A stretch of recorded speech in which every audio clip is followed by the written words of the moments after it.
आज आपका जो पाकिस्तान पूरी दुनिया में महकमा पुलिस आई है, किसने बनाया? ये हज़रत उमर ने बनाया। आपने फौजी छोनियाँ कायम की, 4000 मसाजिद कायम की, जिनमें 900 जामे मसाजिद थी। शहरों में पहरादारी का निज़ाम किया, मसाजिद में रोशनी का एहतमाम किया। अपने दौर में जो इस्तिलाहात कायम की, आज भी यूरोप के अंदर बेशुमार कवानीन चलते हैं। वो कहते हैं ये उमर ला है।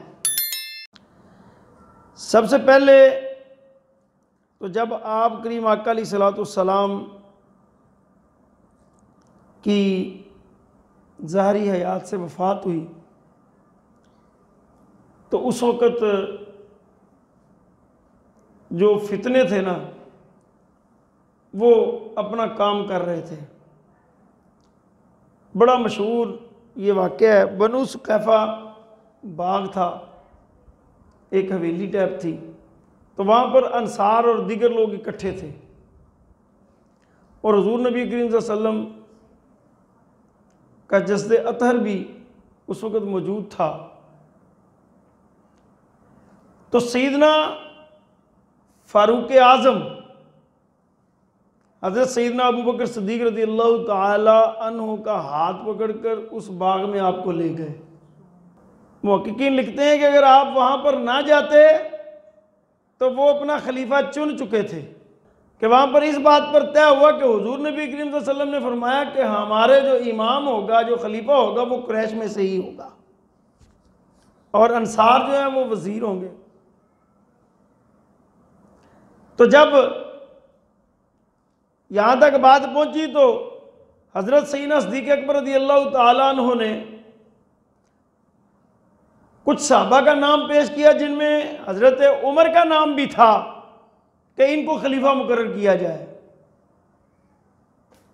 लेकिन हज़रत सैयदना फ़ारूक आज़म, आपने हज़रत सैयदना सिद्दीक़ अकबर रज़ियल्लाहु ताला अन्हु को कहा कि आप अपना हाथ आगे बढ़ाइए। जब हज़रत सैयदना सिद्दीक़ अकबर ने अपना हाथ आगे बढ़ाया तो आपने सबसे पहले हज़रत सैयदना सिद्दीक़ अकबर की बैत की। जब हज़रत सैयदना उमर फ़ारूक ने बैत की तो दीगर सहाबा ने भी, अंसार ने भी, और फिर तमाम जो जमी असहाब थे, सब ने हज़रत सैयदना सिद्दीक़ अकबर के हाथ पर बैत की, जो कई दिन तक सिलसिला जारी रहा। इसी तरह दौरे सैयदना सिद्दीक़ अकबर में जब जंग यमामा हुई तो जंग यमामा में 1200 सहाबा शहीद हो गए और उनमें 700 तकरीबन हुफ़ाज़ थे जो शहीद हुए। हज़रत उमर रज़ियल्लाहु ताला अन्हु ने अर्ज़ की सैयदना सिद्दीक़ अकबर रज़ियल्लाहु ताला अन्हु की बारगाह में कि जिस तरह हुफ़ाज़ शहीद हो गए हैं, कुरान के जो नुस्खे हैं, कुरान के जो आयात हैं, मुख्तलिफ़ जगह पर हैं, तो ये जमा होना चाहिए, इनको जमा करना चाहिए। तो उस वक़्त हज़रत सैयदना सिद्दीक़ अकबर रज़ियल्लाहु ताला अन्हु ने फरमाया कि जो काम रसूलुल्लाह ने नहीं किया मैं कैसे कर सकता हूँ, इसलिए मैं ये काम नहीं करूँगा। लेकिन हुज़ूर सैयदना उमर फ़ारूक रज़ियल्लाहु ताला अन्हु ने जिन तहफ़्फ़ुज़ात की बुनियाद पर, जिन दलाइल की बुनियाद पर कुरान पाक को जमा करने के लिए हज़रत सैयदना सिद्दीक़ अकबर को बारहा मरतबा गुफ्तगू करके कायल कर लिया, और जिस तरतीब से ये कुरान मजीद नाज़िल हुआ, उतरा, उसी तरतीब से जब ये जमा हुआ तो ये कारनामा हुज़ूर सैयदना सिद्दीक़ अकबर के दौर में हज़रत उमर रज़ियल्लाहु ताला अन्हु ने कोशिश करके अदा फरमाया। और जब हज़रत सैयदना सिद्दीक़ अकबर रज़ियल्लाहु ताला अन्हु की वफ़ात का वक़्त करीब आया तो आपने हज़रत उमर को खलीफा मुकर्रर किया। जब आपने खलीफा मुकर्रर किया तो हज़रत तलहा रज़ियल्लाहु ताला अन्हु ने कहा कि हज़रत उमर तो बड़े सख्त मिजाज हैं, बड़े गुस्से वाले हैं, तो आप अल्लाह की बारगाह में क्या जवाब देंगे? तो हज़रत सैयदना सिद्दीक़ अकबर रज़ियल्लाहु ताला अन्हु ने फरमाया कि मैं रब की बारगाह में अर्ज़ करूँगा, या अल्लाह मैंने तेरे बंदों में सबसे बेहतर बंदे को खलीफा मुकर्रर किया। जब हजरत सैयदना उमर को खलीफा मुकर्रर किया तो फिर तमाम जमी साहबा और अहले बैत सब ने आपके हाथ पर बैत की। जिस तरह हजरत ने सिद्दीक़ अकबर के हाथ पर इजमाए नसूस हुआ, इसी तरह हजरत सैयदना फारूक आज़म रज़ियल्लाहु ताला अन्हु के हाथ पर भी तमाम सहाबा का इजमाए नसूस हुआ। और फुकाहा के नज़दीक सहाबा का इजमाए नसूस का इनकार करना कुफर है। समझ आ गई ये बात के कोई नहीं जी। अब जब हजरत सैयदना फारूक आज़म रज़ियल्लाहु ताला अन्हु खलीफा मुकर्रर हो गए तो फिर आपने इनकलाबी तौर के ऊपर मुसलमानों के लिए, इस्लाम के लिए इक़दामात उठाए। और आप ऐसे अदल व इंसाफ वाले थे कि जो मुसलमान तो मुसलमान, गैर मुस्लिम भी, किसी भी मजहब से ताल्लुक़ रखने वाले, आपके दौर में 26,50,000 से ज़्यादा मुरब्बा मील, जो आज के जितने 50 के करीब करीब बड़े बड़े मुल्क लगा लेना, लंबी फहरिस्त है, वो रकबा आपके पास जिसमें आपने हुकूमत की। आपने ऐसा अदल कायम किया कि एक मरतबा आप खुतबा दे रहे थे तो आपके खुतबा के दौरान ही खड़े हो गए एक सवाल करने वाले। उन्होंने कहा, जी उमर साहब, अमीरुल मोमिनीन खुतबा बाद में सुनाइएगा, पहले ये बताएं जो आपने कमीज़ पहनी है, ये कमीज़ तो फलां मौका पर माले गनीमत में आई और सब के हिस्से में एक एक चादर बनती थी, एक चादर में आपका तो सूट ही नहीं सिल सकता, तो आपने ये जो पूरी कमीज़ पहनी है ये तो एक से ज़्यादा में पहनी जा सकती है, तो बाकी का कपड़ा इसकी वजाहत फरमाएं। तो हज़रत उमर रज़ियल्लाहु ताला अन्हु ने ये नहीं कहा कि मैं वजाहत करता हूँ। हज़रत उमर रज़ियल्लाहु ताला अन्हु ने अपने बेटे अब्दुल्ला बिन उमर को कहा कि इसकी वजाहत करो जी। तो उन्होंने खड़े होकर वजाहत की कि तुम्हारा सवाल जो है वो सही है, एक चादर में कपड़ा जो कमीज है मुकम्मल नहीं बनती, लेकिन चूंकि 2 चादरें आई थी, एक वालिद की और एक मेरी, तो मैंने अपनी चादर अपने वालिद को दे दी थी। और आज किसी को पूछे तो सही तरह से, तो आज तो पता नहीं क्या से क्या हो जाए। आज आपका जो पाकिस्तान पूरी दुनिया में महकमा पुलिस है, ये किसने बनाया? ये हज़रत उमर ने बनाया। आपने फौजी छोनियाँ कायम की, आपने 4000 मसाजिद कायम की, जिनमें 900 जामे मसाजिद थी।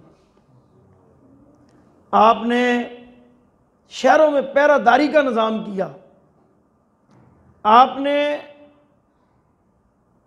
मसाजिद में रोशनी का एहतमाम किया, आपने अपने दौर में जो इस्तिलाहात कायम की, उन इस्तिलाहात में आज भी यूरोप के अंदर बेशुमार कवानीन चलते हैं, और उन कवानीन को नाम पता क्या देते हैं वहाँ पर? वो कहते हैं ये उमर ला है। आप का जो दौर खिलाफत था, ये मुसलमानों का सुनहरी दौर था। आज के सियासतदान जो हुकूमत करते हैं, वो चाहे पाकिस्तान में हो या किसी और मुल्क के हो, वो अपनी औलादों का क्या निज़ाम करते हैं? हैं जी?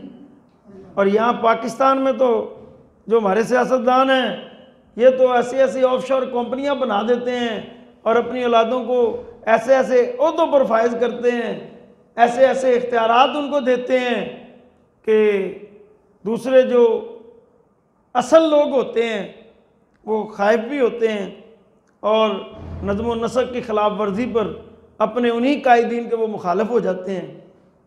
तो हज़रत उमर के कितने बेटे थे? हज़रत उमर के 9 बेटे थे। किसे एक नू आपने गवर्नर नहीं लाया, अहम ओहदे ते फायज नहीं किया, बल्कि किसी ने आपनू आखिरी वक्त कहा कि तुहाडे बेटे अब्दुल्ला बिन उमर या दीगर इन्हां चों किसी बेटे नू खलीफा मुकर्रर कर दो, तो आप सख्त तरीन बरहम ते नाराज होए। तो अज के हुक्मराना वास्ते बड़ा बड़ा सबक है। आप दी शहादत का जो वक्त करीब आया ना, आपनू शहीद किया गया, तो पता तुहानू कि आप दे कितना कर्जा सी? 86,000 दिरहम, 22 लाख एक रवायत के मुताबिक, तो 36 लाख दूसरी रवायतों के मुताबिक। जिहड़ा हुक्मरान होए, जिहड़े बच्चों के वज़ाइफ मुकर्रर करे, बूढ़ियां दा, मोहताजां दा, ज़ईफ़ां दा रोज़ीना मुकर्रर करे,